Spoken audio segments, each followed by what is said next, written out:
السلام عليكم. الحديث 28 من أحاديث 40 النووية. إن الحمد لله نحمده ونستعينه ونستغفره ونعوذ بالله من شرور أنفسنا ومن سيئات أعمالنا، من يهده الله فلا مضل له ومن يضلل فلا هادي له. أشهد أن لا إله إلا الله وحده لا شريك له وأشهد أن محمدا عبده ورسوله. أما بعد، فإن خير الحديث كتاب الله، وخير الهدي هدي محمد صلى الله عليه وسلم، وشر الأمور محدثاتها، وكل محدثة بدعة، وكل بدعة ضلالة، وكل ضلالة في النار. میرے بھائیو، آج کے درس میں امام نووی رحمہ اللہ کی مشہور و معروف کتاب الاربعین کی حدیث نمبر 28 رکھوں گا. حدیث نمبر 28 کی شرح ہوگی، اور یہ کئی دفعہ بتا چکا ہوں کہ امام نووی رحمہ اللہ ان کی کتاب الاربعین تقریباً 40 احادیث کے اوپر مشتمل ہے، اور یہ 40 حدیثیں انہوں نے مختلف اماموں سے لی ہیں، امام بخاری سے، امام مسلم سے، ابو داؤد، ترمذی، نسائی، ابن ماجہ سے. اور یہ 40 احادیث وہ ہیں جن کے بارے میں امام نووی رحمہ اللہ یہ خیال کرتے ہیں کہ یہ دیگر احادیث کے مقابلے میں اسلام میں کچھ زیادہ ہی اہمیت رکھتی ہیں. تو آج کی حدیث نمبر 28 ہے، اور اسے امام نووی رحمہ اللہ نے لیا ہے امام ابو داؤد سے اور امام ترمذی سے.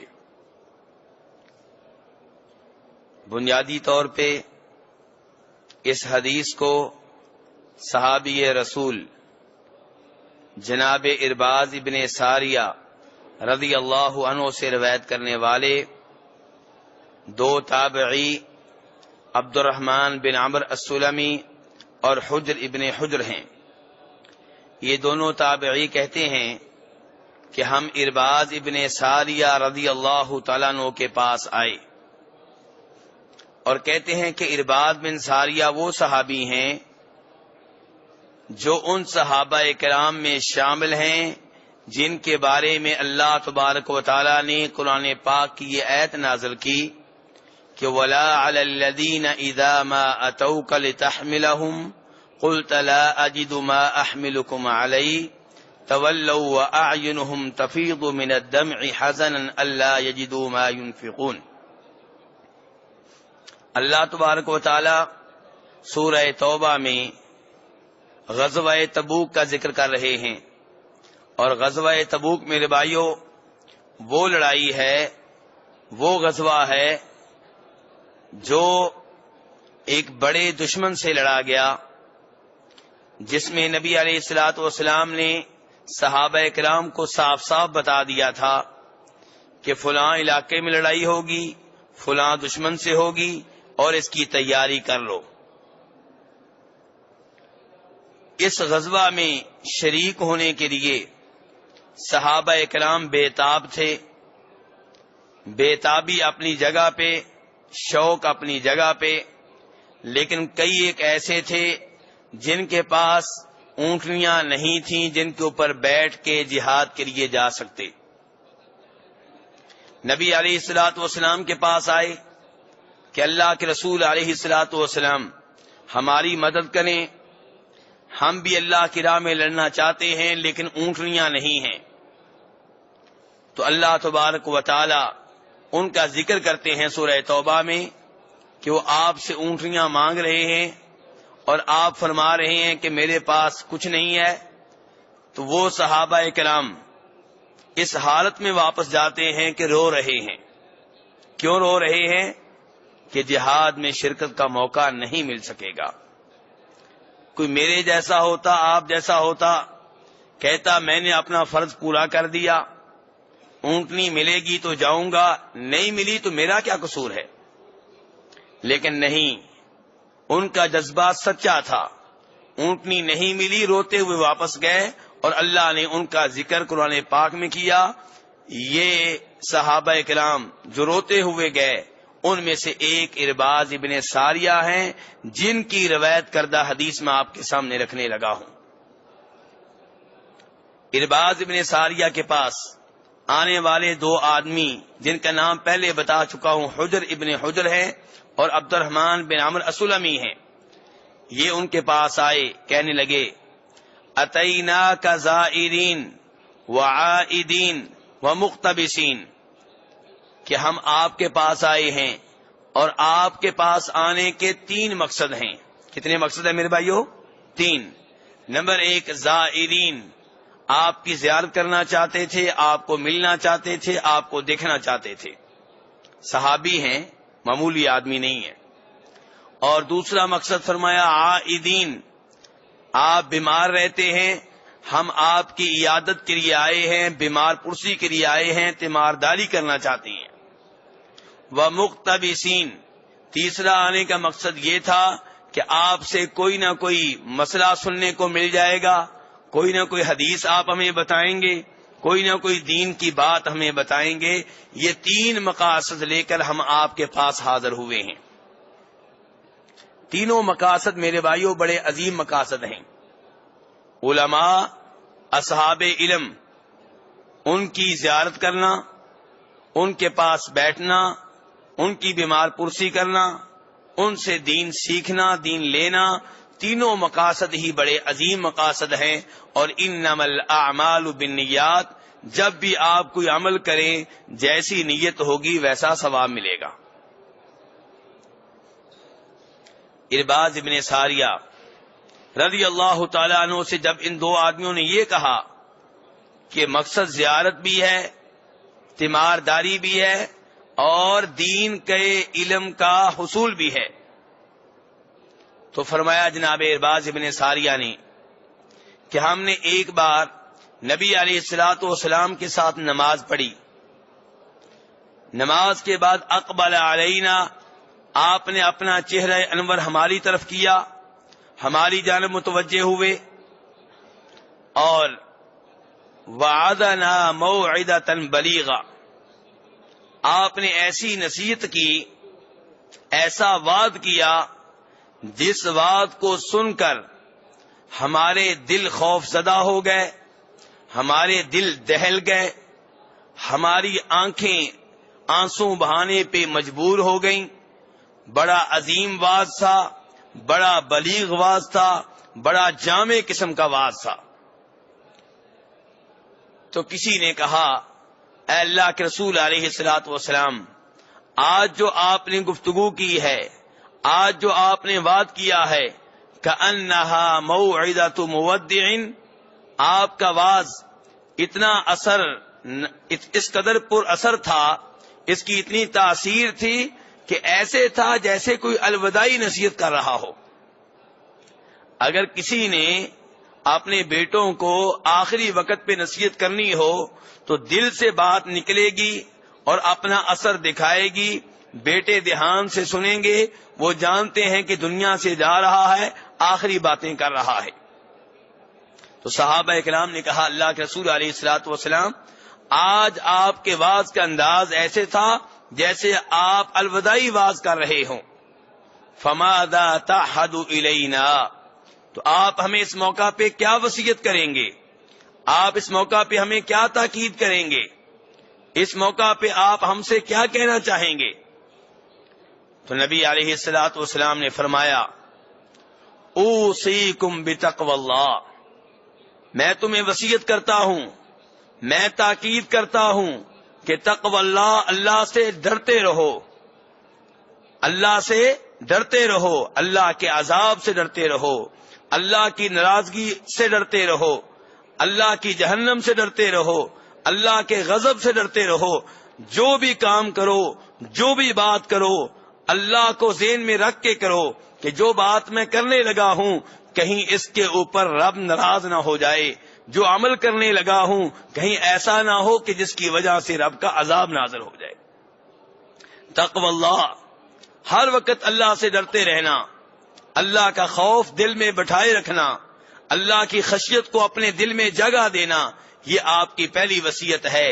اور یہی وہ وصیت ہے جس کے بارے میں اللہ تبارک و تعالی 5ویں سپارے میں فرماتے ہیں، سورہ نساء میں فرماتے ہیں، وَلَقَدْ وَصَّيْنَا الَّذِينَ أُوتُوا الْكِتَابَ مِن قَبْلِكُمْ وَإِيَّاكُمْ أَنِ اتَّقُوا اللَّهَ، کہ ہم نے تمہیں بھی وصیت کی ہے اور تم سے پہلے یہودیوں اور عیسائیوں کو بھی یہ وصیت کی تھی کہ اللہ سے ڈرتے رہو۔ میرے بھائی، یہ وصیت، یہ نصیحت چھوٹی وصیت نہیں ہے۔ ہم عام طور پہ اس نصیحت کو سننے کے عادی ہو گئے ہیں، اس لیے ایک کان سے سنتے ہیں دوسرے کان سے نکال دیتے ہیں۔ اللہ سے ڈرنا بہت بڑا مقصد ہے۔ اللہ تعالیٰ نے قرآن پاک میں فرمایا، یا ایھا الذین آمنوا کتب علیکم الصیام کما کتب علی الذین من قبلکم لعلکم تتقون، کہ میں نے روزے کیوں فرض کیے ہیں، یہ کیوں کہا ہے کہ 30 دن رمضان کے روزے رکھو، لعلکم تتقون، تاکہ تمہیں رب سے ڈرنے کی عادت پڑ جائے، تاکہ تمہیں گناہوں سے دور رہنے کی عادت پڑ جائے، تاکہ تم پرہیزگار بن جاؤ۔ یہ مقصد ہے میرے بھائیوں۔ تو یہی وصیت اور نصیحت نبی علیہ الصلوۃ والسلام اس موقع پہ کر رہے ہیں۔ اللہ تعالیٰ فرماتے ہیں، وَاتَّقُوا اللَّهَ الَّذِي تَسَاءَلُونَ بِهِ وَالْأَرْحَامَ ان اللہ کان علیکم رقیبا، کہ اللہ سے ڈرتے رہو، اللہ تعالی تمہارے اوپر نگران ہے، تمہیں دیکھ رہا ہے، تمہاری ایک ایک حرکت اللہ کے علم میں ہے، تمہارے ایک ایک عمل کو اللہ دیکھ رہا ہے، تمہاری ایک ایک بات کو اللہ تبارک و تعالی سن رہا ہے۔ کہیں پہ فرمان ہوتا ہے، یا ایھا الذین آمنوا اتقوا اللہ ولتنظر نفس ما قدمت لغد، کہ اے ایمان والو اللہ سے ڈرتے رہو، اور ہر آدمی دیکھے، ہر آدمی جائزہ لے، سوچے کہ اس نے آخرت کے لیے کون سے اعمال ہیں جو اللہ کے ہاں بھیج دیے ہیں۔ کہیں پہ اللہ فرماتے ہیں، یا ایھا الذین آمنوا اتقوا اللہ حق تقاتہ ولا تموتن الا وانتم مسلمون، اے ایمان والو اللہ سے ایسے ڈرو جیسے اللہ سے ڈرنے کا حق ہے، اور موت جب آئے اسلام کے اوپر آئے۔ اوپر سے کہنا میں اللہ سے ڈرتا ہوں، اور جب نماز کی باری آئے نماز کے لیے نہ آنا، یہ اس بات کا کھلا اعلان ہے کہ مجھے رب کا کوئی خوف نہیں ہے۔ چاہے آپ کہتے رہیں کہ میں متقی ہوں، میں پرہیزگار ہوں، اللہ سے ڈرنے والا ہوں، جو اللہ سے ڈرتا ہے وہ اللہ کی مرضی کے مطابق زندگی گزارتا ہے۔ جب رب بلائے نماز کے لیے آتا ہے، جب رمضان کا مہینہ آئے روزے رکھتا ہے، جب زکوٰۃ واجب ہو جائے بڑی خوشی سے اللہ کی راہ میں زکوٰۃ کے مال میں سے اتنا حصہ دیتا ہے جتنا اللہ نے فرض قرار دیا ہے۔ حج فرض ہو جائے فوری طور پہ تمام مصروفیات کو بالائے طاق رکھ کر حج کے لیے آ جاتا ہے۔ یتیم کا اگر سرپرست ہو تو اس کے پیسوں میں اتنی احتیاط کرتا ہے کہ ہر معاملے میں رب کی طرف دیکھتا ہے کہ اگر یتیم کا یہ پیسہ میں نے کھا لیا کہیں ایسا نہ ہو کہ رب ناراض ہو جائے اور مجھے روز قیامت جہنم کی آگ میں پھینک دے۔ رب سے اتنا ڈرتا ہے، کہیں تنہائی میں ہے، کوئی عورت مل گئی ہے خوبصورت ہے، اور اپنی حرکتوں سے، اپنی بے پردگی سے، اپنی گفتگو سے دعوت نظارہ دے رہی ہے، گناہ کی دعوت دے رہی ہے، لیکن اس کے ذہن میں ایک بات ہے کہ میرا رب مجھے دیکھ رہا ہے، رب سے ڈرتا ہے، رب کو ناراض نہیں کرتا، اس عورت کو نظر انداز کر دیتا ہے، اس کمرے سے نکل جاتا ہے جہاں تنہائی میں کسی عورت سے ملنے کا موقع ملے، کیونکہ اللہ سے ڈرنے والا ہے۔ اور جو گناہوں کی تلاش میں ہو، گناہ اس کے قریب نہ آئے، وہ گناہوں کی تلاش میں ہے، یہ رب سے ڈرنے والا نہیں ہے، یہ رب کے احکام کا مذاق اڑانے والا ہے۔ اور نبی علیہ الصلوۃ والسلام پہلی نصیحت یہ کر رہے ہیں، اوصیکم بتقوی اللہ، اللہ سے ڈرتے رہو۔ آگے فرمایا والسمع والطاعہ، دوسری نصیحت یہ کرتا ہوں کہ تمہارا حکمران کوئی بھی ہو، تمہارا خلیفہ کوئی بھی ہو، اس کی باتیں دھیان سے سنو، والطاعہ، اور ان کی باتیں مانو۔ نبی علیہ الصلوۃ والسلام کیا کہہ رہے ہیں میرے بھائیوں؟ کیا کہہ رہے ہیں؟ اپنے حکمران کی باتیں سنو اور مانو. ہمارا آئین کیا کہتا ہے؟ یورپ نے جو کچھ ہمیں سکھایا ہے وہ کچھ اور ہے، لیکن جو نبی علیہ الصلوۃ والسلام کہتے ہیں، جو قرآن پاک کہتا ہے وہ کچھ اور ہے. اللہ تعالیٰ فرماتے ہیں قرآن پاک میں سورہ نساء میں، یا ایھا الذین آمنوا اطیعوا اللہ واطیعوا الرسول واولی الامر منکم. اے ایمان والو، اللہ کی اطاعت کرو، اللہ کے آرڈرز کو مانو، نبی علیہ الصلوۃ والسلام کی احادیث کے اوپر عمل کرو. وَأُولِي الْأَمْرِ مِنْكُمْ، جو تم میں سے ذمہ داران ہیں، جو تمہارے حکمران ہیں، ان کی باتیں بھی مانو. ہمارے ہاں آج کے مسلمانوں میں اچھا اسے سمجھا جاتا ہے جو وقت کی حکومت کا مخالف ہو، جو ان کی آنکھوں میں آنکھیں ڈال کے باتیں کرے. ہم اس کی تعریفیں کرتے ہیں اور لوگ بھی بڑے فخر سے کہتے ہیں کہ میں نے فلاں حکمران کی مخالفت کی تھی، اتنے سال جیل میں رہا ہوں. اس کو اعزاز بنا دیا گیا ہے، اس کو فخری علامت بنا دیا گیا ہے. لیکن قرآن کچھ اور کہتا ہے، نبی علیہ الصلوۃ والسلام کی حدیث کچھ اور کہتی ہیں. اسلام اس بات کو برداشت نہیں کرتا کہ کسی ملک میں مسلمان دو حصوں میں تقسیم ہو جائیں، ایک حکومت کے ساتھ ہیں، دوسرے مخالف ہیں، آپس میں لڑ رہے ہیں، ایک دوسرے کے خلاف بیان دے رہے ہیں. نہیں، اسلام کہتا ہے کہ کوئی حزب اختلاف نہیں، کوئی اپوزیشن نہیں، سب حکمران کے ساتھ ہیں. ہاں، اگر کہیں پہ حکمران شریعت کے خلاف آرڈر دے وہ کوئی بھی مسلمان نہیں مانے گا، لیکن اس کے علاوہ جو آرڈرز ہوں گے ہر ایک کو ماننے ہوں گے. ہر ایک حکمران کی تائید کرے گا، اس کی حمایت کرے گا، اس کے ہاتھوں میں ہاتھ دے کر اپنے ملک کو مضبوط بنانے کی کوشش کرے گا. اسلام یہ افراتفری کو پسند نہیں کرتا. یہ جمہوریت کا تحفہ یہ اسلام کی طرف سے نہیں ہے، یہ یورپ کی طرف سے ہے. اور حیرانگی ہوتی ہے ہمارے پاک و ہند سے تعلق رکھنے والے لوگوں کے اوپر کہ خود اس نظام پہ چل رہے ہیں جو یورپ نے دیا، اسلام کا اس سے کوئی تعلق نہیں ہے. اور سعودی عرب میں الحمدللہ دین اسلام نافذ ہے، قرآن و حدیث کے اوپر عمل ہوتا ہے. چھوٹی موٹی کمی کوتاہی یہاں ہو سکتی ہے، لیکن مجموعی طور پہ قرآن و حدیث کے اوپر عمل ہوتا ہے. ان کے خلاف باتیں کریں گے، جی یہاں پہ بادشاہت ہے، جی یہ تو اپنے بادشاہ کی بات مانتے ہیں، یہ تو ہر بات میں ہاں ملاتے ہیں. تو کیا یہ عیب ہے؟ یہ خوبی ہے.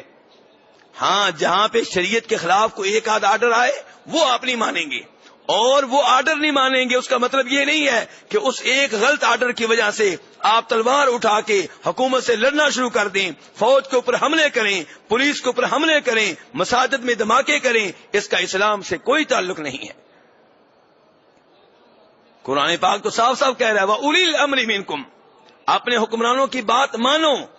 اور نبی علیہ الصلوۃ والسلام اس حدیث میں جس کے اوپر آج میں آپ کے سامنے درس دے رہا ہوں، آپ دوسری وصیت یہ کر رہے ہیں کہ علیکم بالسمع والطاعہ، کہ لوگوں اپنے حکمران کی بات سننا اور اس کی بات ماننا. وَإِن تَأَمَّرَ عَلَيْكُمْ عَبْدٌ حَبَشِيٌّ، چاہے تمہارا حکمران ایک غلام ہو اور چاہے حبشی ہو. اور کسی حدیث میں یہ آتا ہے ہو سکتا ہے وہ ایسا ہو جس کا سر منکے کی طرح ہو، چھوٹا سا سر ہو، یعنی کہ دیکھیں تو آپ کا دیکھنے کو دل نہ چاہے، لیکن حکمران بن چکا ہے، حکومت کر رہا ہے، اس کی ہر وہ بات مانیں جو شریعت کے خلاف نہ ہو. جب اس موضوع کے اوپر گفتگو کرتا ہوں تو ہمارے وہ بھائی جو پاک و ہند سے تعلق رکھتے ہیں وہ کہتے ہیں کہ شاید یہ حدیثیں اس حکمران کے بارے میں ہوں گی جو مکمل طور پہ شریعت کے مطابق حکومت کرتا ہے.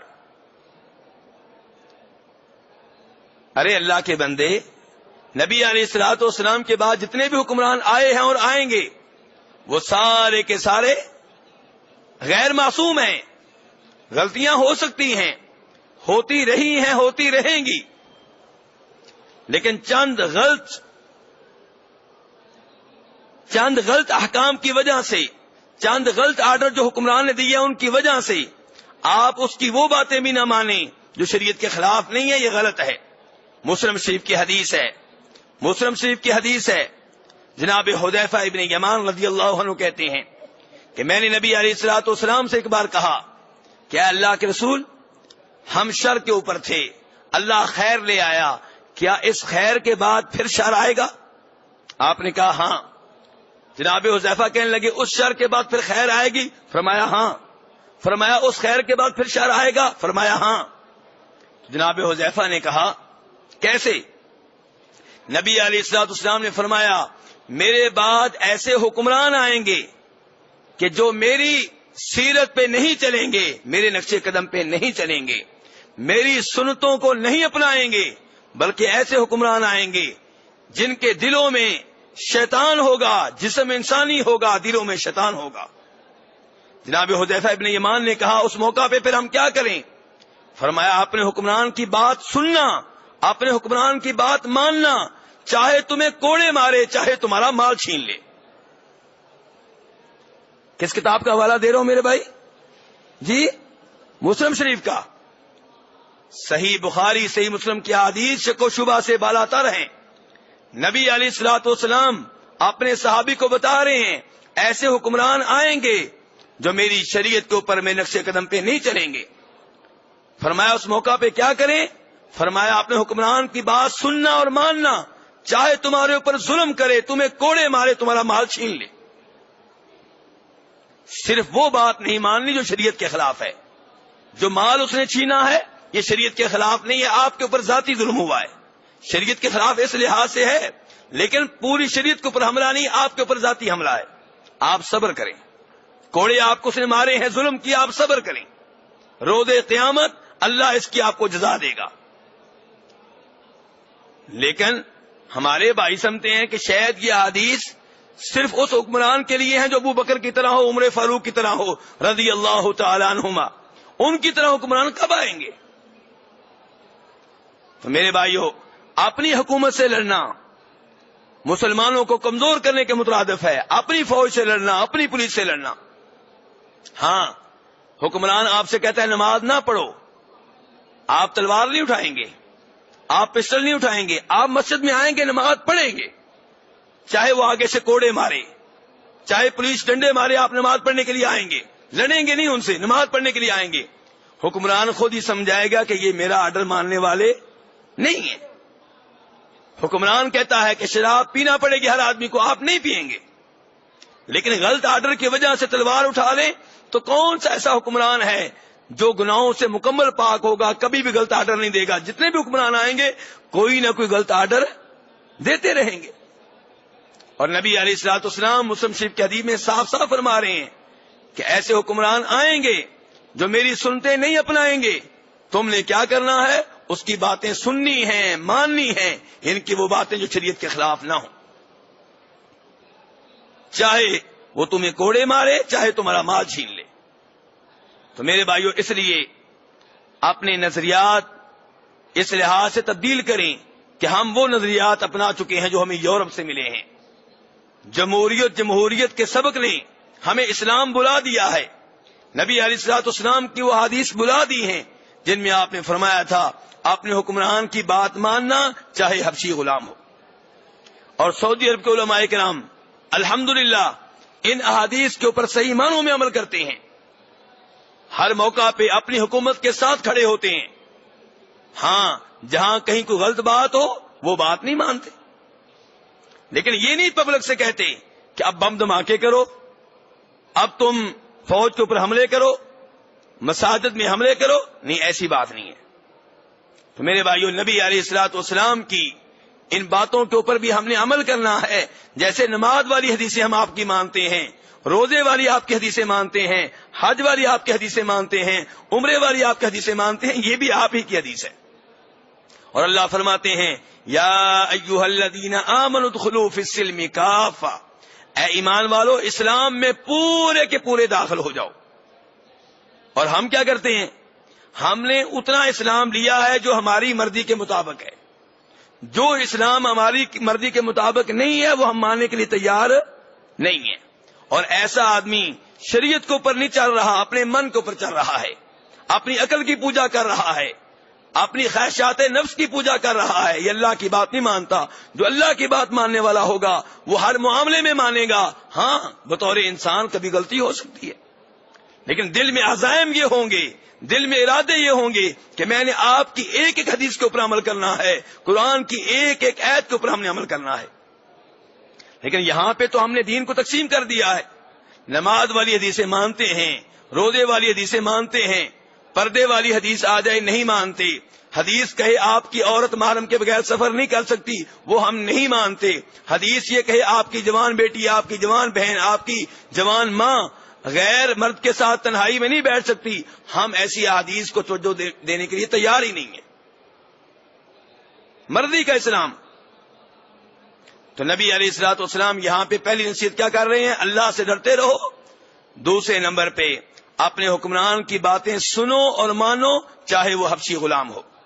البتہ جہاں غلط آرڈر دے گا وہ ایک غلط آرڈر آپ نہیں مانیں گے, کیونکہ فرمایا نبی علیہ الصلوۃ والسلام نے لا طاعت لمخلوق فی معصیۃ الخالق, کہ جہاں رب کی نافرمانی ہو رہی ہو وہاں مخلوق کی بات نہیں مانی جائے گی, چاہے وہ والد ہو, چاہے وہ حکمران ہو, چاہے وہ بڑا بھائی ہو, چاہے بیگم ہو, چاہے خامد ہو. جہاں غلط آرڈر دیں گے وہاں ان کی اطاعت نہیں کی جائے گی, وہاں اللہ کی اطاعت کی جائے گی. آگے فرمایا نبی علیہ الصلوۃ والسلام نے فَإِنَّهُ, کہ جو آدمی تم میں سے زندہ رہے گا, جس کو اللہ لمبی زندگی دے گا, فَسَيَرَى اخْتِلَافًا كَثِيرًا, وہ دیکھے گا کہ میرے بعد لوگ اختلافات کا شکار ہو جائیں گے, تقسیم ہو جائیں گے, اختلاف و افتراق ہوگا. تو اس موقع پہ کیا کرنا ہے؟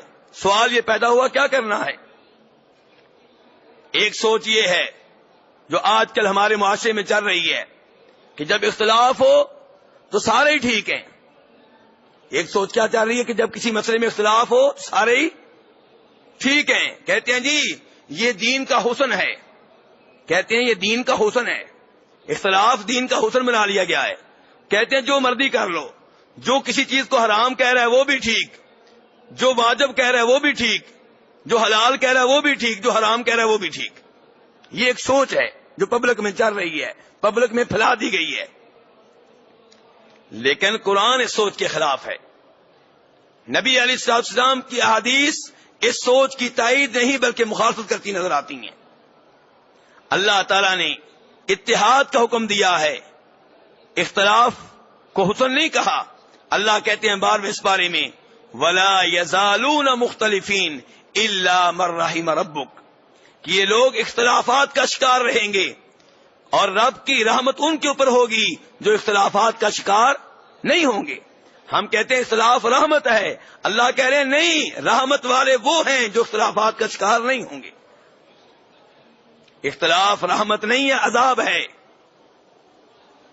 یہ من گھڑت روایت جو بیان کی جاتی اختلاف رحمت ہے, یہ بیان نہیں کرنی چاہیے اور نبی علیہ الصلوۃ والسلام کی طرف منسوب نہیں کرنی چاہیے. آپ تو اس حدیث میں کہہ رہے ہیں کہ میرے بعد امت میں اختلاف واقع ہوگا تو کیا کریں. آپ نے یہ نہیں کہا کہ جو مردی موقف اپنا لو, جو مردی قول اپنا لو, جو مردی عقیدہ تھام لو, جس مردی مسئلے کے اوپر عمل کر لو. نہیں, کیا کرنا اس موقع پہ؟ پہلے قرآن پڑھوں گا پھر حدیث. اللہ تعالیٰ فرماتے ہیں قرآن میں فَإِن تَنَازَعْتُمْ فِي شَيْءٍ فَرُدُّوهُ إِلَى اللَّهِ وَرَسُولِهِ, فرمایا کسی بھی مسئلے میں اختلاف ہو جائے, فی شیء کوئی بھی مسئلہ ہو, عقیدے کا ہو, فقہ کا ہو, اخلاق سے تعلق رکھتا ہو, والدین سے تعلق رکھتا ہو, حکومت سے تعلق رکھتا ہو, کوئی بھی مسئلہ ہو, فردوہ الی اللہ والرسول. اختلافات کا حل کہاں سے ملے گا؟ فرمایا قرآن سے ملے گا, نبی علیہ الصلوۃ والسلام کی احادیث سے ملے گا. اختلاف کو حل کرنے کا حکم دیا گیا ہے. یہ نہیں کہا اختلاف کو جیسے ہے ویسے ہی رہنے دیں, یہ نہیں کہا کہ اختلاف حسن ہے, یہ نہیں کہا گیا اختلاف رحمت ہے, بلکہ کہا گیا اس اختلاف کو ختم کریں. کیسے ختم کریں؟ فرمایا قرآن و حدیث کی روشنی میں ختم کریں. اور صحابہ کرام یہی کچھ کرتے تھے. اختلافات صحابہ کرام میں بھی ہوئے. آئیے صحابہ کرام کا ایک انداز آپ کے سامنے رکھوں. حج تمتع آپ سب جانتے ہوں گے کسے کہتے ہیں, کہ پہلے عمرہ کریں مکہ میں آ کر, عمرہ کرنے کے بعد احرام کھول دیں, حلال ہو جائیں, 8 تاریخ کو دوبارہ احرام باندھیں حج کا, اور قربانی بھی کریں. اس کو کون سا حج کہتے ہیں؟ حج تمتع, کہ عمرہ بھی ہے حج بھی ہے, درمیان میں وقفہ ہے. اور ایک ہوتا ہے حج قران, میرے بھائی دائیں ہاتھ سے پانی پیئیں, دائیں ہاتھ سے پانی پئیں. ایک ہوتا ہے حج قران. میری طرف دیکھیں میرے بھائی, میں ادھر نہیں دیکھ رہا تھا, جس کو میں نے کہا ہے میں نے ادھر نہیں دیکھا, وہ کہیں اور بیٹھا ہوا ہے, میں کہیں اور دیکھ رہا تھا, تو آپ توجہ میری طرف رکھیں. تو ایک ہوتا ہے حج قران. حج قران کیا ہے کہ اس میں عمرہ بھی ہوتا ہے, حج بھی ہوتا ہے, درمیان میں وقفہ نہیں ہوتا. اور ایک ہوتا ہے اکیلا حج. تو کتنی قسمیں ہوگی حج کی؟ پہلے نمبر پہ اکیلا حج, اس میں عمرہ ہے ہی نہیں. دوسرے نمبر پہ حج قران, عمرہ بھی ہے حج بھی ہے لیکن مکس ہو گئے ہیں, درمیان میں کوئی وقفہ نہیں ہے. اور تیسرے نمبر پہ حج تمتع ہے, پہلے عمرہ, درمیان میں حلال ہو جائیں, وقفہ کریں, پھر حج. نبی علیہ الصلوۃ والسلام نے صحابہ اکرام کو بار بار ترغیب دی کہ حج کی, کس حج کی؟ حج تمتع کی. لیکن خود آپ نے کون سا حج کیا؟ حج قران. کیوں؟ کیونکہ نبی علیہ الصلوۃ والسلام قربانی کا جانور مدینہ سے ساتھ لے گئے تھے. اب جو میقات سے قربانی کا جانور ساتھ لے کر جائے, جب تک قربانی کا جانور حلال نہیں ہوگا وہ بھی حلال نہیں ہوگا. اور قربانی کا جانور کس طریق کو حلال ہوتا ہے؟ 10 تاریخ کو. اس کا مطلب یہ ہے کہ یہ عمرے کے بعد احرام نہیں کھول سکتا, اس کا عمرہ حج ایک ساتھ ہوگا. نبی علیہ الصلوۃ والسلام صحابہ اکرام کو ترغیب دے رہے ہیں حج تمتع کرو. صحابہ اکرام پریشان ہیں کہ ہم آپ کے نقش قدم پہ چلنا چاہتے ہیں, ہم آپ والا حج کرنا چاہتے ہیں, اور آپ ہمیں کہہ رہے ہیں کہ تم حج تمتع کرو. تو نبی علیہ الصلوۃ والسلام نے ان کی پریشانی کو سمجھا اور انہیں مخاطب کر کے کہا. بخاری شریف کے الفاظ ہیں میرے بھائی, غور کیجیے گا. فرمایا لو استقبلت من امری مستدبرت لما سقت الہدیہ, کہ میرا مسئلہ یہ ہے کہ میں قربانی کا جانور میقات سے ساتھ لے کر آیا ہوں, اور اگر مجھے وہ بات پہلے معلوم ہو جاتی جو بعد میں معلوم ہوئی تو میں قربانی کے جانور ساتھ لے کر نہ آتا, اور میں بھی پہلے عمرہ کرتا, پھر حلال ہو جاتا, پھر حج کرتا. تو اس سے تو یہ معلوم ہو رہا ہے کہ نبی علیہ الصلوۃ والسلام کو یہ بات پہلے معلوم نہیں تھی, بعد میں معلوم ہوئی. اور اس سے یہ لگتا ہے کہ آپ عالم الغیب نہیں تھے, آپ عالم الغیب. اور یہی حقیقت ہے کہ انبیاء کرام علیہم الصلوۃ والسلام کو کئی ایک غیبی باتیں بتائی گئی ہیں, لیکن کل غیب کا علم نہیں دیا گیا.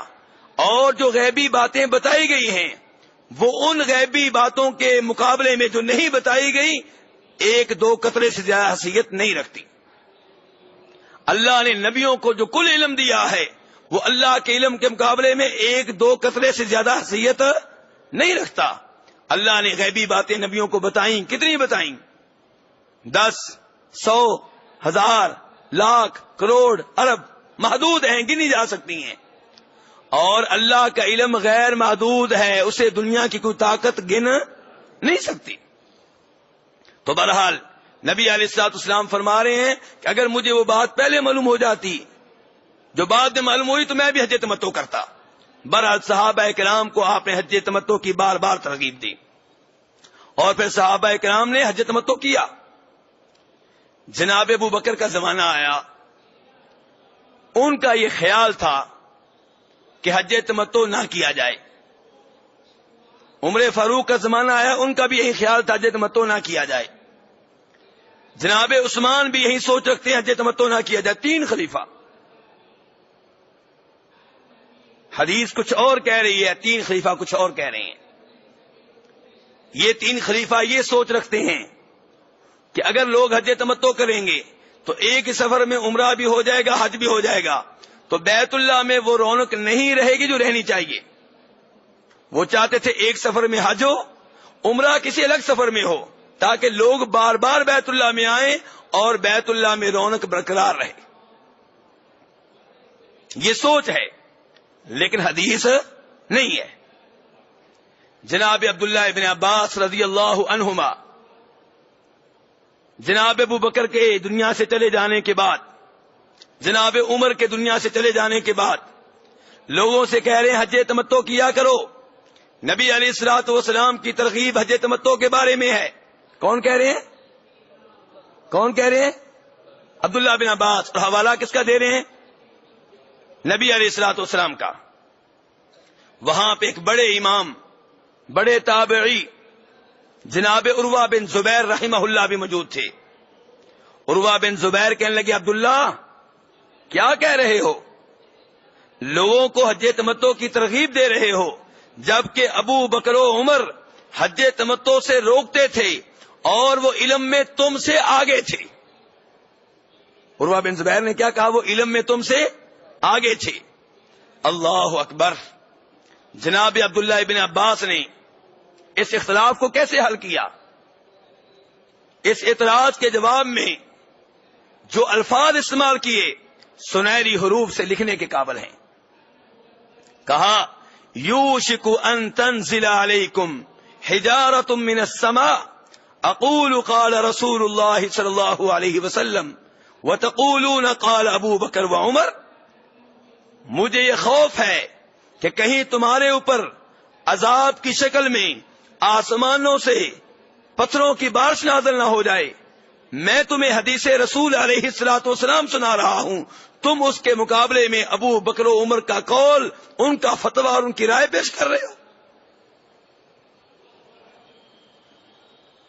عبداللہ ابن عباس کہتے ہیں یہ اتنا بڑا جرم ہے، نبی علیہ الصلوۃ والسلام کی حدیث کے مقابلے میں جناب ابو بکر عمر کا قول پیش کرنا اتنا بڑا جرم ہے۔ کہتے ہیں کہ مجھے اندیشہ ہے کہ کہیں تمہارے اوپر آسمانوں سے پتھروں کی بارش نازل نہ ہو جائے۔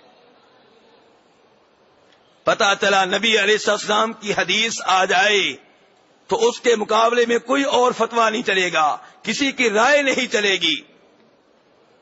اور میرے بھائیوں، ایک دفعہ جناب عبداللہ بن عمر رضی اللہ عنہما نے لوگوں کو یہ حدیث سنائی کہ لوگوں لا تمنعوا اماء اللہ مساجد اللہ، کہ اپنی عورتوں کو مسجد میں آنے سے مت روکو، مسجد میں آ کر انہیں نمازیں پڑھنے دو۔ حدیث مسلم شریف کی ہے، ابو داؤد کی ہے، ابن ماجہ میں بھی آئی ہے۔ عبداللہ بن عمر لوگوں سے کہہ رہے ہیں کہ تم اپنی عورتوں کو مسجد میں آنے سے نہیں روک سکتے۔ میرے بھائیوں، اس میں کوئی شک و شبہ نہیں ہے، عورت کی نماز گھر میں افضل ہے، بہتر ہے، لیکن مسجد میں آنا چاہے تو مرد کو روکنے کی اجازت نہیں ہے۔ جناب عبداللہ بن عمر کا اپنا بیٹا بلال وہ کہنے لگا میں اپنی بیگم کو مسجد میں نہیں آنے دوں گا۔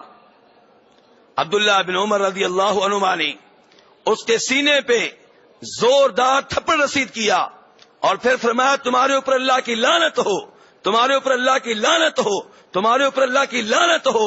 میں تمہیں حدیث رسول علیہ الصلوۃ والسلام سنا رہا ہوں اور تم آگے سے کہہ رہے ہو کہ میں اپنی بیگم کو مسجد میں نہیں آنے دوں گا۔ واللہ لا اکلمک ابدا، میں اللہ کی قسم اٹھا کے کہتا ہوں پوری زندگی تم سے میری بات چیت بند رہے گی، کیونکہ تم نے حدیث کا مقابلہ کرنے کی جرت کی ہے۔ یہ ہے حدیث کا مقام۔ ایسے اختلافات حل ہوتے ہیں کہ جب حدیث آ جائے سب کی نگاہیں جھک جائیں، سب اپنا سر تسلیم خم کر لیں، اختلافات حل ہو جاتے ہیں۔ اور اگر ہر مسئلے میں یہ کہا جائے نہیں جی اس مسئلے میں اختلاف ہے، یہ بات آپ نہ کریں، اگر مولوی صاحب علم غیب کے اوپر بات کریں کہ عالم الغیب صرف اللہ ہے، لو جی آپ تو اختلافی مسائل بیان کرتے ہیں، اگر مولوی صاحب کہیں قرآن کہتا ہے نبی علیہ السلام بشر ہیں، لو جی آپ اختلافی مسائل کے اوپر بات کرتے ہیں۔ اختلاف تو لوگوں نے اللہ کی ذات میں بھی کیا ہے، اللہ ہے کہ نہیں ہے لوگوں میں اختلاف ہے، تو کیا اس موضوع پہ بات چیت نہ کریں؟ نہیں میرے بھائی، جہاں پہ حدیث واضح طور پہ آ جائے، قرآن واضح طور پہ آ جائے، وہاں پہ کسی اختلاف کی کوئی حیثیت نہیں ہے۔ نبی علیہ الصلوۃ والسلام کا فرمان آ جائے سارے اختلافات کو ختم کر دیں، نظر انداز کر دیں۔ تو نبی علیہ السلام فرما رہے ہیں کہ تم میں سے جو لوگ زندہ رہیں گے وہ دیکھیں گے کہ میرے بعد امت میں بہت اختلاف ہوگا۔ تو اے اللہ کے رسول السلام پھر کیا کریں؟ فرمایا فعلیکم بسنتی وسنت الخلفاء الراشدین المہدیین عضوا علیہا بالنواجذ، میری سنت کو مضبوطی سے تھام لینا، میرے طریقے کو مضبوطی سے تھام لینا، اور میرے وہ خلفاء جو رشد و ہدایت کے اوپر ہوں، جو درست طریقے کے اوپر ہوں، ان کے طریقے کو بھی مضبوطی سے تھام لینا۔ لیکن یہاں یہ نہیں بولنا کہ اگر نبی علیہ الصلوۃ والسلام کی سنت سے خلفاء کی سنت ٹکرائے پھر کس کی بات لینی ہے؟ نبی علیہ الصلوۃ والسلام کی عبداللہ ابن عباس نے بتا دیا کہ نبی علیہ السلام کی حدیث آ جائے وہاں کسی اور کا قول پیش کرنا بھی جرم، کیونکہ نبی علیہ الصلوۃ والسلام کی جو حیثیت ہے، پوری دنیا کے انسان ایک سائڈ پہ ہوں اور آپ دوسری سائڈ پہ ہوں، بات وہی چلے گی، شریعت وہی ہوگی جو آمنہ کے لال نے کہی ہوگی۔ امام مالک رحمہ اللہ کہا کرتے تھے کل منا یؤخذ قوله ویرد الا صاحب هذا القبر، کہ ہم میں سے ہر ایک کی بات مانی جا سکتی ہے، ریجیکٹ ہو سکتی ہے، لیکن اس قبر والے عظیم شخصیت کی کوئی بات بھی ریجیکٹ نہیں ہو سکتی۔ آپ کی ہر بات ماننا ضروری ہے۔ امام مالک 4 اماموں میں سے ایک ہیں، وہ کہہ رہے ہیں ہماری بات ریجیکٹ کر دو، پرواہ نہیں ہے، لیکن نبی علیہ الصلوۃ والسلام کی بات کو ریجیکٹ نہیں کرنا۔ تو یہاں پہ آپ فرما رہے ہیں کہ میری سنت اور میرے خلفاء کی سنت، جو خلفاء رشد و ہدایت کے اوپر ہوں، اسے مضبوطی سے تھام لینا، تمسکوا بہا وعضوا علیہا بالنواجذ، مضبوطی سے تھام لینا، اپنی داڑھوں سے تھام لینا، یعنی کہ میری سنت کو نہ چھوڑنا۔ آخر میں آپ نے فرمایا وَإِيَّاكُمْ وَمُحْدَثَاتِ الْأُمُورِ فَإِنَّ كُلَّ مُحْدَثَةٍ بِدْعَةٍ وَكُلَّ بِدْعَةٍ ضَلَالَةٍ، آپ نے کہا نئے نئے امور سے بچنا، میرے دین میں جو نئی نئی چیزیں آ رہی ہیں ان سے بچنا۔ کون کہہ رہے ہیں؟ آج بھائیوں کو ہم جب کہتے ہیں نئے کام چھوڑ دو، کہتے ہیں اس میں حرج کیا ہے؟ کسی سے کہو کہ طواف اپنا کرو، کسی اور کے نام کا نہ کرو، کہتے ہیں طواف ہی ہے جی، کوئی گناہ کا کام تو نہیں ہے طواف، کیجئے آپ اپنا، کسی اور کے نام کا کریں گے تو مجھے دلیل چاہیے کہ کیا نبی علیہ الصلوۃ والسلام نے خدیجہ کے نام پہ طواف کیا، جناب حمزہ کے نام پہ طواف کیا، جناب ابو بکر نے، جناب عمر نے، جناب عثمان نے، جناب علی نے، اشرا مبشرہ نے، بدری صحابہ کرام نے، بیت رضوان کے عظیم صحابہ کرام نے، 1 لاکھ سے زائد صحابہ کرام میں سے کسی نے کسی اور کے نام کا طواف کیا ہو، صحیح سند سے ثابت ہو۔ دین میں اپنی مرضی نہیں چلے گی، دین میں ہر وہ چیز جسے آپ دین کے نام دیتے ہیں اس کی دلیل مانگیں گے، دلیل ملتی ہے تو ٹھیک، ورنہ نہیں چلے گی۔ جب ہم یہ باتیں کرتے ہیں، کئی بھائی آگے سے کہتے ہیں اچھا یہ سپیکر جس کے اوپر آپ گفتگو کر رہے ہیں کیا نبی اسلام کے زمانے میں موجود تھا؟ تو یہ بدعت نہیں ہے۔ یہ مینار مسجد کے، یہ بدعت نہیں ہے۔ یہ موبائل جو آپ استعمال کرتے ہیں بدعت نہیں ہے۔ یہ گھڑی بدعت نہیں ہے، یہ عینک بدعت نہیں ہے۔ میرے بھائی، دین کو سمجھنے کی ضرورت ہے۔ بدعت اس کام کو کہتے ہیں جو دین ہو اور نیا ہو، جس کو آپ دین کی حیثیت دے رہے ہیں، عبادت کی حیثیت دے رہے ہیں۔ یہ سپیکر عبادت نہیں ہے، یہ گانوں کے لیے بھی استعمال ہوتا ہے، یہ موسیقی کے لیے بھی استعمال ہوتا ہے، اور یہ دینی گفتگو کے لیے بھی استعمال ہوتا ہے۔ یہ عبادت نہیں ہے، عبادت پہنچانے کا وسیلہ اور ذریعہ ہے۔ لیکن جب آپ اذان سے پہلے درود پڑھیں گے، متصل پڑھیں گے، ویسے تو درود 24 گھنٹے پڑھنا چاہیے، اس کے فوائد ہی فوائد ہیں، فضائل ہی فضائل ہیں، برکتیں ہی برکتیں ہیں، رحمتیں نازل ہوتی ہیں، لیکن اذان سے پہلے درود پڑھنا، جبکہ نبی علیہ السلام کے زمانے میں اذان کہاں سے شروع ہوتی تھی؟ اللہ اکبر سے۔ اور آج اگر کوئی کہے کہ میں اعوذ باللہ سے شروع کروں گا، ٹھیک ہے، بسم اللہ سے، الصلاۃ والسلام علیکہ سے، اور آپ کے زمانے میں اذان ختم کس کلمے کے اوپر ہوتی تھی؟ لا الہ الا اللہ۔ کوئی کہے نہیں بھائی، نبی علیہ السلام کو پیچھے کیوں چھوڑ دیا گیا ہے؟ ہم کہیں گے اذان کے آخر میں لا الہ الا اللہ محمد رسول اللہ۔ کیا خیال ہے جی، دین مکمل ہو گیا نا جی؟ کیا نبی علیہ السلام اللہ کے رسول نہیں ہیں؟ رسول ہیں، تو کیا ہر جگہ اذان میں یہ کہہ دیا کریں لا الہ الا اللہ محمد رسول اللہ؟ زور کی کتنی رکعتیں پڑھتے ہیں؟ 4 نماز پڑھنا بڑی اچھی بات ہے، 5 نہ پڑھ لیا کریں. کیوں جی؟ نبی علیہ السلام نے کہیں بھی یہ نہیں کہا کہ 5 رکعتیں ظہر کی نہ پڑھنا، آپ نے تو نہیں کہا کہیں بھی یہ. تو کیا خیال ہے 5 پڑھ لیا کریں، اللہ راضی ہوگا کہ لوگ 4 پڑھتے ہیں یہ 5 پڑھتا ہے. کیا خیال ہے جی؟ کو ساتھ دیں گے کہ نہیں دیں گے؟ کیوں بھائی؟ کیونکہ نبی علیہ الصلوۃ والسلام نے ایک اصول دیا ہے، وَإِيَّاكُمْ وَمُحْدَثَاتِ الْأُمُورِ، ہر جگہ فٹ کر دیں. آپ نے کہا میرے دین میں نئے کام سے بچنا. من احدث فی امرنا ھذا ما لیس منہ فہو رد، جس نے ہمارے اس دین میں نیا کام نکالا، اضافہ کیا، وہ مردود ہے، ریجیکٹ ہے، ناقابل قبول ہے.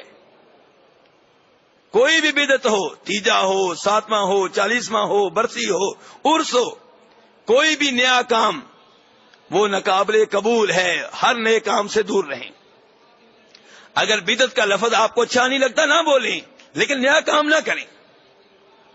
آپ کہتے ہیں کہ جو نیا کام ہم کرتے ہیں اس کو آپ بدعت نہ کہیں، ہم نہیں کہتے، کوئی بات نہیں، لیکن آپ یہ نیا کام چھوڑ دیں، نہ کریں. اذان کی ابتدا کس چیز سے ہو اور نماز کی ابتدا؟ جی نماز کی ابتدا کس چیز سے ہونی چاہیے؟ اللہ اکبر سے. لیکن ہماری نماز کی ابتدا اس سے نہیں ہوتی. ہم کہتے ہیں پیچھے سے شروع ہوتی ہے ہماری نماز. کہاں سے شروع ہوتی ہے؟ پیچھے سے امام کے. نماز کی ابتدا ہونی چاہیے اللہ سے، اور ہماری نماز کی ابتدا ہوتی ہے پیچھے سے امام کے منہ طرف قبلے کے. روکیں تو کہتے ہیں اس میں کیا حرج ہے؟ اس میں یہی حرج ہے کہ یہ چیز اگر دین ہوتی نبی علیہ الصلوۃ والسلام بتا کر جاتے. اتنی آپ نے نمازیں پڑھی ہیں، کسی ایک نماز سے پہلے آپ نے منہ کے ساتھ نیت کی ہو. صحابہ اکرام 1 لاکھ سے زائد ہیں، کسی صحابی نے اس انداز میں نیت کی ہو. نیت عربی زبان کا لفظ ہے، اور نیت عربی میں کہتے ہیں دل کے ارادے کو، پروگرام کو. تو دل میں آپ کو معلوم ہونا چاہیے کہ میں ابھی نماز پڑھنے لگا ہوں، ظہر کی پڑھنے لگا ہوں، عصر کی پڑھنے لگا ہوں، فرض پڑھنے لگا ہوں، نفل پڑھنے لگا ہوں. لیکن زبان سے نیت کے الفاظ دہرانا، زبان سے نیت کے الفاظ ادا کرنا، نہ نبی علیہ الصلوۃ والسلام سے ثابت، نہ 1 لاکھ سے زائد صحابہ کرام میں سے کسی ایک صحابی سے ثابت، اور 4 اماموں میں سے کسی امام سے ثابت نہیں، شیخ عبد القادر جیلانی رحمہ اللہ سے ثابت نہیں. پھر بھی ہم پکے ہیں کہ ہم نہیں چھوڑیں گے. کیوں بھائی؟ میرے بھائی، ہم لوگ گفتگو سنتے ہیں کس سے؟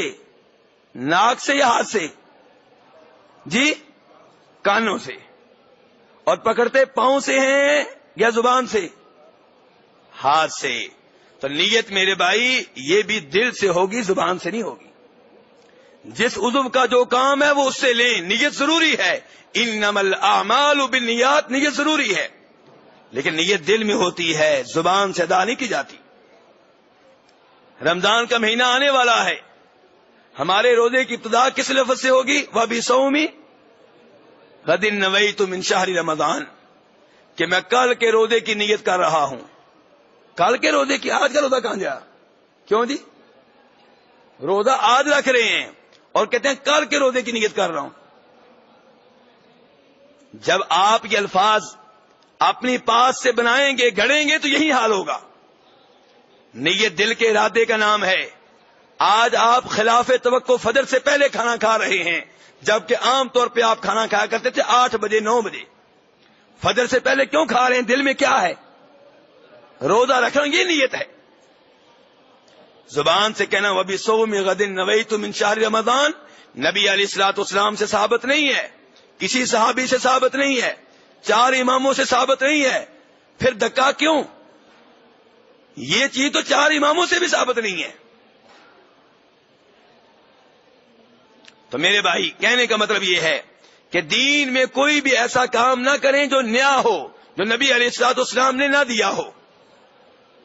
عید میلاد النبی علیہ الصلوۃ والسلام منانے والے ہمارے بھائی، ان کی نیتیں اچھی ہوتی ہیں، ارادے اچھے ہوتے ہیں، لیکن نبی علیہ الصلوۃ والسلام نے عید نہیں منائی، آپ کے صحابہ کرام نے نہیں منائی، 4 اماموں نے کام نہیں کیا، پھر آپ کون ہوتے ہیں اس کو عبادت کا درجہ دینے والے؟ کیا اللہ نے دین مکمل بھیجا تھا کہ آدھا بھیجا تھا؟ الیوم اکملت لکم دینکم، اللہ تو کہتے ہیں کہ میں نے دین مکمل کیا ہے، پھر ہم کون ہیں اس میں ٹانکے لگانے والے؟ تو نبی علیہ الصلوۃ والسلام فرما رہے ہیں ایاکم ومحدثات الامور، دین میں نئے نئے کاموں سے بچنا، باقی رہا یہ سپیکر، یہ دین نہیں ہے، یہ دنیا ہے۔ اور اللہ کہتے ہیں هو الذی خلق لکم ما فی الارض جمیعا، کہ زمین کے اوپر جو کچھ ہے اللہ کہتے ہیں میں نے تمہارے لیے پیدا کیا ہے۔ زمین پہ جو کچھ ہے اللہ کہتے ہیں کس کے لیے پیدا کیا ہے؟ تمہارے لیے۔ آپ کہیں گے اس گلاس میں نبی علیہ السلام نے پانی پیا ہے، میں کہوں گا نہیں پیا۔ آپ کہیں گے کیوں پیتے ہیں، میں کہوں گا میں رب کہتا ہے زمین کے اوپر جو کچھ ہے تمہارے لیے۔ جن چیزوں سے رب نے روکنا تھا روک دیا، باقی دنیا کی ہر چیز جائز ہے، حلال ہے، درست ہے۔ اور عبادت کی باری آتی ہے اصول الٹ ہے، عبادت کی باری آتی ہے ہر عبادت منع ہے، جو عبادات جائز تھی درست تھی وہ بتا دی گئی ہیں۔ تو نبی علیہ السلام فرماتے ہیں دین میں نئے نئے کاموں سے بچنا۔ فَإِنَّ كُلَّ مُحْدَثَةٍ بِدْعَةٍ، آپ کہہ رہے ہیں میں نہیں کہہ رہا، آپ کہہ رہے ہیں دین میں ہر نیا کام بدعت ہے۔ وَكُلَّ بِدْعَةٍ ضَلَالَةٍ، اور ہر بدعت گمراہی ہے۔ لوگ کہتے ہیں جی آپ ہر بدعت کو گمراہی نہ کہیں، کچھ بدعتیں اچھی ہوتی ہیں، ایک ہوتی ہے بدعت حسنہ، ایک ہوتی ہے بدعت سیئہ۔ کہتے ہیں آپ ہر بدعت کو غلط کہہ دیتے ہیں، کچھ بدعتیں اچھی بھی ہوتی ہیں، یعنی کہ اس کا مطلب یہ ہے نعوذ باللہ دین کے کچھ اچھے کام رہ گئے تھے، نبی اسلام نے نہیں بتائے، بعد میں ہمیں پتہ چلے گے۔ وہ بدعت کیا ہے جو اچھی ہو؟ وہ بدعت کیا ہے کہ جو اچھی ہو؟ نبی علیہ السلام فرماتے تھے اپنے خطبے میں کل بدعت ضلالہ، ہر بدعت گمراہی ہے۔ آپ کہیں ہر بدعت گمراہی ہے، ہم کہیں نہیں، کچھ بدعتیں اچھی ہیں۔ عبداللہ بن عمر کہا کرتے تھے رضی اللہ تعالی عنہما، امام محمد ابن نصر المروزی اپنی کتاب سنہ میں روایت کرتے ہیں، وہ کہتے تھے کل بدعت ضلالہ وان رآها الناس حسنہ، ہر بدعت گمراہی ہے اگرچہ لوگ اسے حسنہ سمجھیں، اچھا سمجھیں۔ صحابی کیا کہہ رہے ہیں؟ میرے بھائی توجہ میری طرف، صحابی کہہ رہے ہیں ہر بدعت گمراہی ہے چاہے لوگ اسے بدعت حسنہ کہیں۔ اور امام مالک رحمہ اللہ کیا کہتے ہیں؟ امام شاطبی الاعتصام میں روایت کرتے ہیں امام مالک رحمہ اللہ سے، امام مدینہ سے، وہ کہا کرتے تھے من ابتدع فی الاسلام بدعۃ یراها حسنۃ فقد زعم ان محمدا خان الرسالہ، جو آدمی کوئی بدعت لے کر آتا ہے اور کہتا ہے کہ بدعت حسنہ ہے، اچھی بدعت ہے، وہ دوسرے لفظوں میں یہ کہنا چاہتا ہے کہ نبی علیہ الصلوۃ والسلام نے دین پہنچانے میں نعوذ باللہ خیانت کی ہے۔ میں نہیں کہہ رہا، کون کہہ رہے ہیں؟ امام مالک۔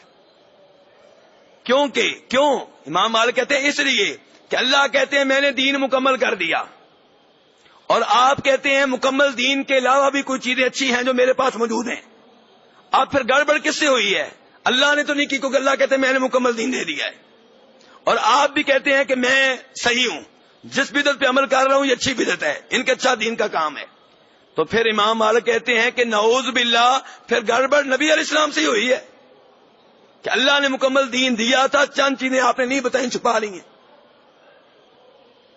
بدعت کا مطلب یہ ہوتا ہے جب آپ عید میلاد النبی علیہ السلام مناتے ہیں تو بقول امام مالک کے آپ کہنا چاہتے ہیں کہ یہ بھی اچھا کام ہے، دین کا کام ہے، لیکن نبی علیہ السلام نے چھپا لیا، میں نہیں دیا، نعوذ باللہ من ذالک۔ میرے بھائی کسی بدعت کے قریب نہ جائیں۔ امام مالک اس کے بعد کہتے ہیں کہ جو چیز نبی علیہ السلام کے زمانے میں دین نہیں تھی وہ آج دین نہیں بنے گی۔ اللہ تبارک تعالیٰ سے دعا ہے کہ اس حدیث کو سمجھنے کی توفیق عنایت فرمائے۔ اب میں آپ کے سوالوں